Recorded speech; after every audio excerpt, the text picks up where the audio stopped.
माहुली किल्ला हा महाराष्ट्रातील ठाणे जिल्ह्यात शहापूर येथे वसलेला आहे.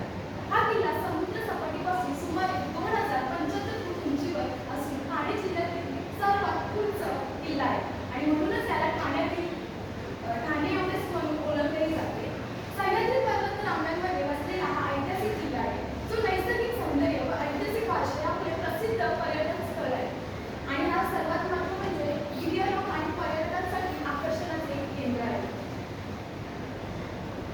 त्यानंतर या किल्ल्याची आपण रचना पाहूयात.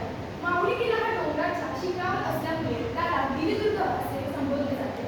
किल्ल्याची रचना मजबूत दगडी तटबंदी यांनी केलेली आहे. किल्ल्यावर जाण्यासाठी पायवाट आणि घाटमार्ग आहे. हा किल्ला उंच डोंगररांगा व कातळकडे यांनी वेढलेला आहे आणि त्याच परिसरात घनदाट अरण्य, हिंसक प्राण्यांचा वावर असून हा किल्ला नैसर्गिक संरक्षण आहे.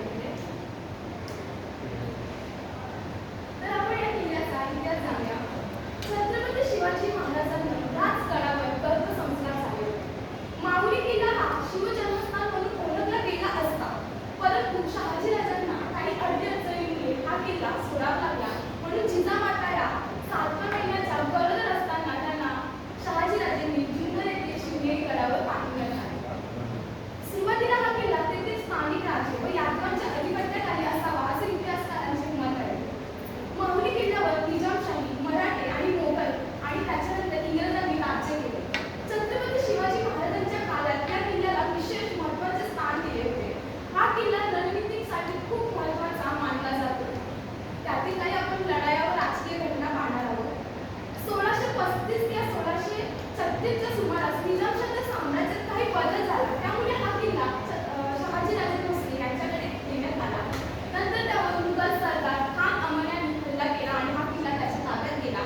त्यानंतर 8 जानेवारी 1658 रोजी हा किल्ला छत्रपती शिवाजी महाराजांनी मुघलांकडून परत जिंकून घेतला. 1661 मध्ये किल्ला हा परत शिवाजी महाराजांनी गमावला, परंतु पुन्हा हा नंतर जिंकण्यात आला. परंतु मिर्झाराजे जयसिंग यांच्या तहानुसार 1665 मध्ये पुरंदर तहानुसार हा किल्ला पुन्हा मुघलांच्या ताब्यात गेला. परंतु शिवाजी महाराजांनी पुढे फेब्रुवारी 1670 मध्ये पुन्हा हा किल्ला जिंकण्याचा प्रयत्न केला, पण त्यात आपले 1000हून अधिक मराठे मारले गेले. त्याच काळातील किल्लेदार मनोहरदास गड यांनी हा किल्ला सोडला आणि अल्लेपी यांच्या ताब्यात तो गेला. 16 जून 1670 रोजी मोरोपंत पिंगले यांनी हा किल्ला पुन्हा जिंकला. त्यानंतर 1817 ते 1828 च्या आसपास हा किल्ला इंग्रजांच्या साम्राज्यात गेला.